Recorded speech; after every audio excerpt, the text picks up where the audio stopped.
तो हम भी तो यही पूछ रहे हैं, ओल्ड सिटी पुराने शहर में क्या डेमोक्रेसी पे प्रैक्टिस किया जा रहा है, क्या करने दिया जा रहा है? यहाँ की आवाम कॉन्स्टिट्यूशनल राइट को ही नहीं पता। देखिए माइनॉरिटीज को तो मैं समझता हूँ ये बार खजूर भी नहीं मिलेगी। अब आप इतने लाचार, इतने मजबूर हो गए कि आप जो है याकुतपुरा से एनओसी नहीं ला पा रहे। आपके जाती प्राइवेट इंस्टीट्यूशन तो बन रहे, उसमें कोई रुकावट नहीं आ रही है, उसमें गवर्नमेंट बराबर ताउन कर रही है। देखिए असेंबली में आज इनको अपोजिशन नहीं है, इसलिए nobody is asking the question. अगर शायद अमजदुल्ला खान होते असेंबली में याकुतपुरा से या नामपल्ली से फेरोज खान होते तो शायद वो इनका जवाब देते असेंबली में कि साहब आपने क्या करा है। मतलब 60 साल से इन्होंने इतना सक्सेस कर लिया है कि अब इनसे याकुतपुरा नाला भी डेवलप नहीं हो रहा। तो बात इतनी है, आप नाले मोरी रोड इसमें से बाहर नहीं निकल रहे हैं। आप यही बेसिक कम्युनिटीज है, इसको आप डेवलप नहीं कर पा रहे और आप जो है बीआरएस को तनकीद करते, कभी कांग्रेस को नसीहत करते कि आपकी गवर्नेंस फेलियर है, आपको गवर्नमेंट चलाने नहीं आ रहा। तो साहब आपको तो बहुत अच्छा चलाने आ रहा है। आपके एमएलए, आपके कॉर्पोरेटर्स को कोई अगर सवाल करता है काम के ताल्लुक से,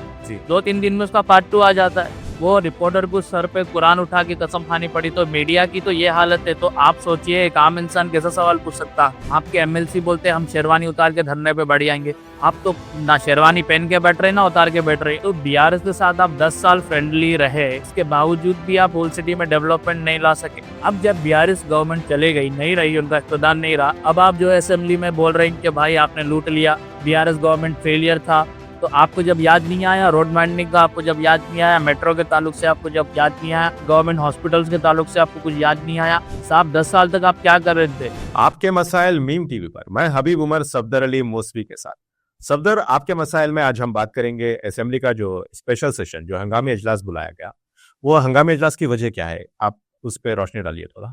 देखिए हाल ही में जो तेलंगाना में कास्ट सेंसस जो हुआ, जिसका सर्वे हुआ पूरे तेलंगाना में जी, तो उसी के नतीजे में ये डिसाइड हुआ कि 42% रिजर्वेशन जो है बीसीएस को मिलेगा। तो उसी का बिल, उसी का रेजोल्यूशन पास करने के लिए तेलंगाना में स्पेशल असेंबली सेशन बुलाई गई और वो बिल का रेजोल्यूशन पास करने के लिए ये जो भी असेंबली चल रही है उसका वही है इंटेंशन।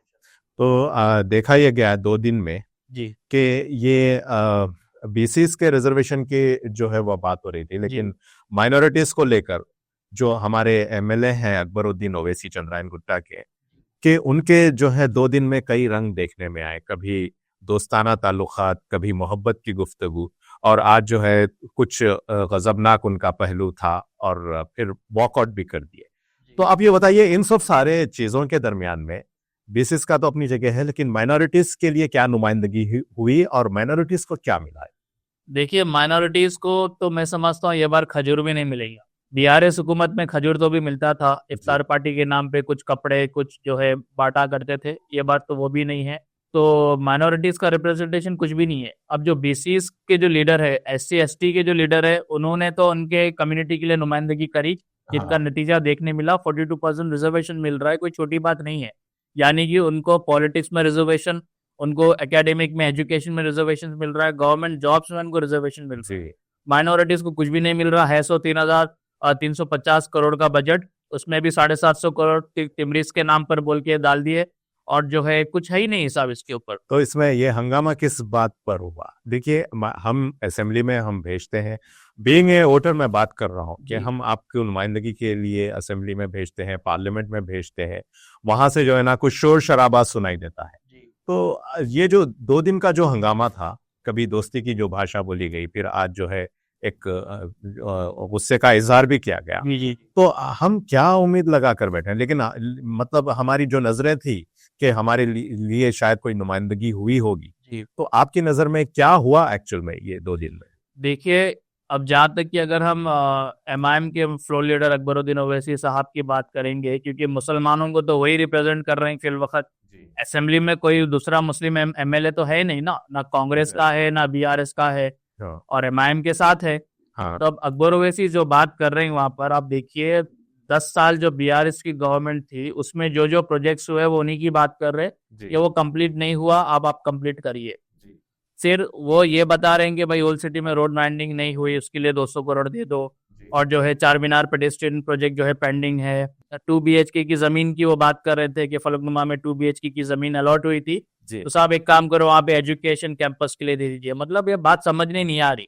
एक तो जो प्रोजेक्ट बीआरएस गवर्नमेंट में इनिशिएट हुए थे साहब 10 साल तक आप क्या कर रहे थे? Right. एज अ मीडिया हमारा तो ये सवाल है और आवाम की भी यही सवाल है कि 10 साल तक आप क्या कर रहे थे? जी जब चार मीनार पेडिस्ट्रियन प्रोजेक्ट नहीं बना तो आपने ना कोई प्रोटेस्ट किया ना कोई एहतजाज करा।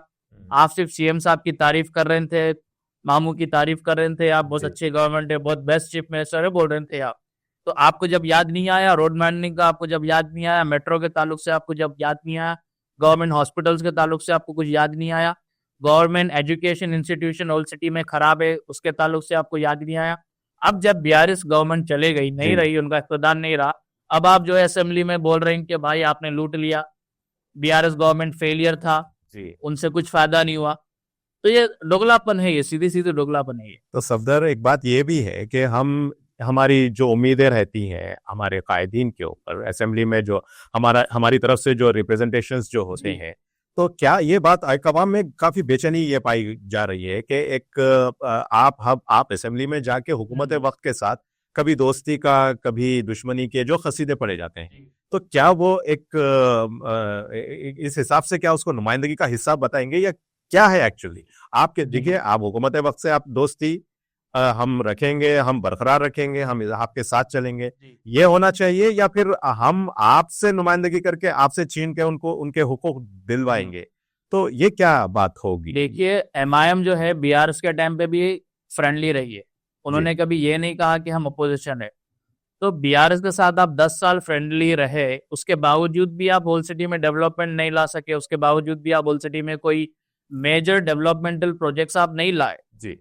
तो आप ना दोस्ती में ना ला रहे हैं, ना आप जो है अपोजिशन बन के ला रहे हैं। अगर आप अपोजिशन बनना चाह रहे हैं तो आपको तो बहुत सारे प्रोटेस्ट करना चाहिए था। जी। आपके एमएलसी बोलते हम शेरवानी उतार के धरने पे बैठ जाएंगे, आप तो ना शेरवानी पहन के बैठ रहे ना उतार के बैठ रहे। आपको तो चाहिए था कि मुस्लिम्स के लिए कुछ लाए, जैसे दलित बंधु था बीआरएस गवर्नमेंट में, हमने काफी बार ये डिस्कस करा है कि दलित बंधु में जिस तरीके से 10-10 लाख रुपए जो बिलो द पॉवर्टी लाइन जो बैकवर्ड क्लास है उनको दिया गया, तो मुस्लिम्स में भी जो बीपीएल फैमिलीज है, जो गरीब और गुरबा मुसलमान है, उनके लिए आप मुस्लिम बंधु की डिमांड कभी नहीं करे बीआरएस के टाइम पे कि आप कम से कम 5 लाख दीजिए। ना ही आप माइनॉरिटी लोन्स को लेके आपने कुछ मुतालेबात किए, ना ही आप ड्राइवर कम ओनर स्कीम के बारे में आपने बीआरएस से कभी दिलाई लोगों को। ओल्ड सिटी में आपको काफी लोग मिल जाएंगे जो किराए का ऑटो चला रहे, तो उनके लिए भी आपने जाती गाड़ी का बंदोबस्त नहीं करा स्कीम के तहत।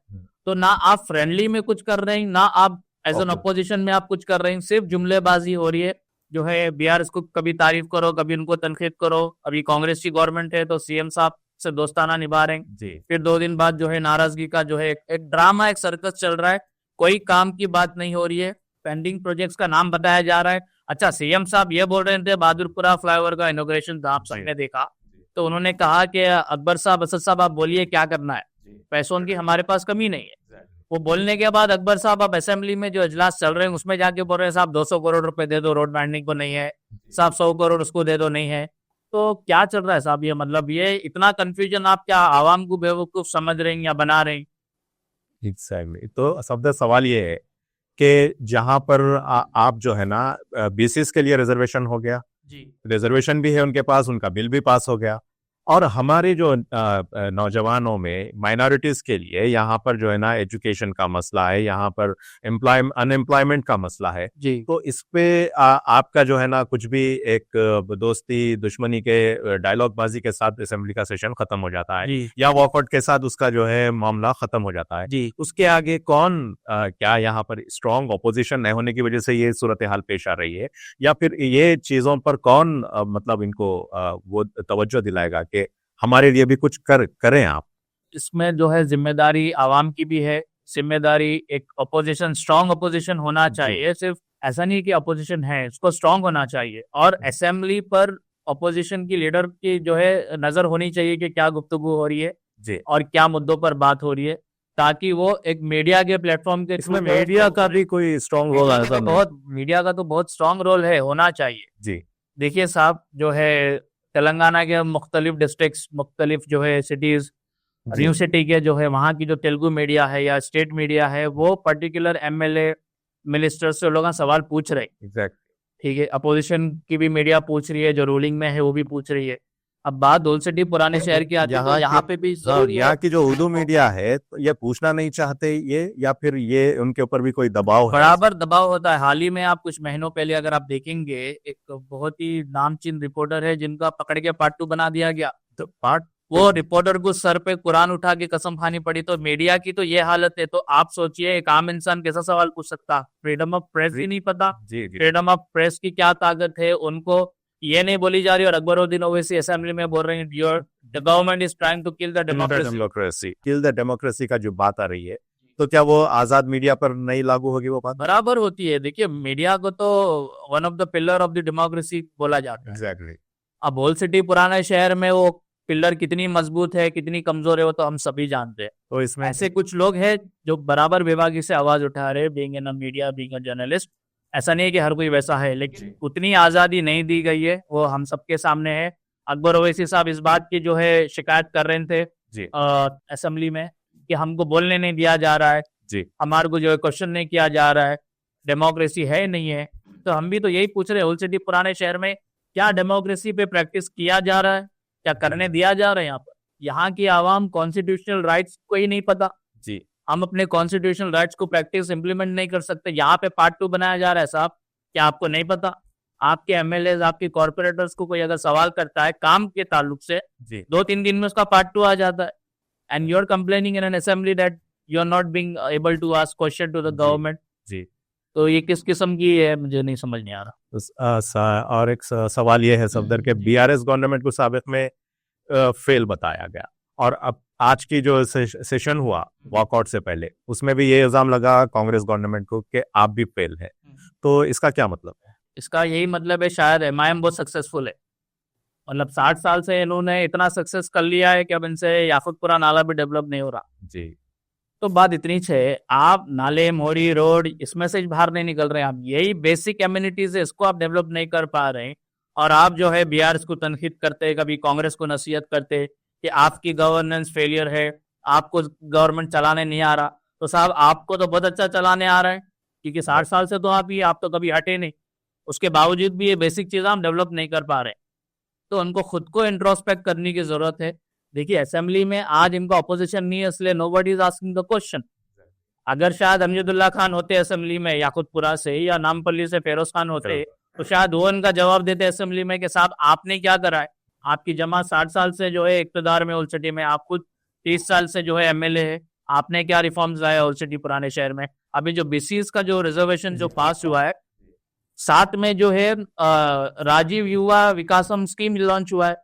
यानी कि जो बीसीज में जो अनएम्प्लॉयड यूथ है जी उनके रोजगार के लिए government of plan of action बना रही है। जी। तो 6,000 करोड़ का जो है अलॉकेट हुआ है फंड। इतनी अच्छी बात है बीसीज के लिए, और अफसोस और शर्म की बात है माइनॉरिटीज के लिए। और अकबरुद्दीन ओवैसी स्टेज पे जो है शुक्रिया अदा कर रहे हैं सीएम साहब का। करिए, अच्छी बात है, बीसीज के लिए मिल रहा है। हम चाहते हैं हर किसी को मिले, रिगार्डलेस ऑफ एनी रिलीजन और कास्ट, हर किसी को बराबर जो है उसका हक मिलना चाहिए। लेकिन अकबर ओवैसी साहब आप ये नहीं पूछ रहे कि माइनॉरिटीज के लिए आप दो। देखो, जुबानी तौर पे आप बोलते मिलना चाहिए, होना चाहिए, वैसा नहीं होता। बीआरएस हुकूमत में जियो था, गवर्नमेंट ऑर्डर्स से गवर्नमेंट निजामिया तिब्बी हॉस्पिटल के लिए 100 करोड़ अलॉट करा, बल्कि अकबर ओवैसी साहब ने बताया। डबीरपुरा हॉस्पिटल अपना याकुतपुरा में 240 करोड़ रुपीस के लिए जो है सैंक्शन हुए थे। अकबर ओवैसी साहब ने बताया था जियो, डबीरपुरा, कमाटीपुरा और जो है बारकस में 100 बेडेड हॉस्पिटल गवर्नमेंट का बनेगा। कहाँ है वो? यानी जियो तो मिल गया लेकिन काम नहीं हुआ। अब आप वो बता रहे हैं कि गवर्नमेंट जो है जीएचएमसी इनको एनओसी नहीं दे रही है।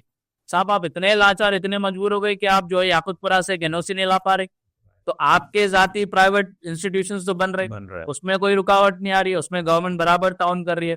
लेकिन आवाम के लिए अगर कुछ हॉस्पिटल बन रहा है गवर्नमेंट का, तो उसमें आपको कॉम्प्लिकेशंस आ रहे हैं साहब। तो ये कौन सी इतनी कमजोर नुमाइंदगी है? नाज़रीन, मसाइल बहुत है। आपको यहाँ पर आज हमारी जो डिस्कशन हुई है, यहाँ पर हम ऐसा लग रहा है कि असेंबली में हमारी कोई जो है ना स्ट्रॉन्ग ओपोजिशन नहीं है जो हमारे लिए आवाज उठा सके। और फिर कायदीन का आलम यह है कि कभी दोस्ताना माहौल, तो कभी जो है एक क्रिएटेड जो स्क्रिप्टेड जो मामला होता है वॉकआउट कर देने का, यानी मसाइल पे तो कुछ बात हो नहीं रही है। ऐसे में आप आपकी जिम्मेदारी ये है कि आप भी मैसेज करके और हमको कमेंट करके बताइए कि क्या होना चाहिए स्ट्रॉन्ग अपोजिशन के लिए असेंबली में, और कौन होना चाहिए, और आवाम किसको इलेक्ट करके सेलेक्ट करके असेंबली भेजे, ताकि एक यहाँ की मजबूर और बेबस आवाम को एक अच्छी नुमाइंदगी मिल सके और उन नुमाइंदगियों के ऊपर उनकी सरपरस्ती हो सके और निगरानी हो सके और हमको हमारे हुकूक मिल सके। इसी के साथ ही नाजरीन, आज के आपके मसाइल का सिलसिला यहीं खत्म होता है।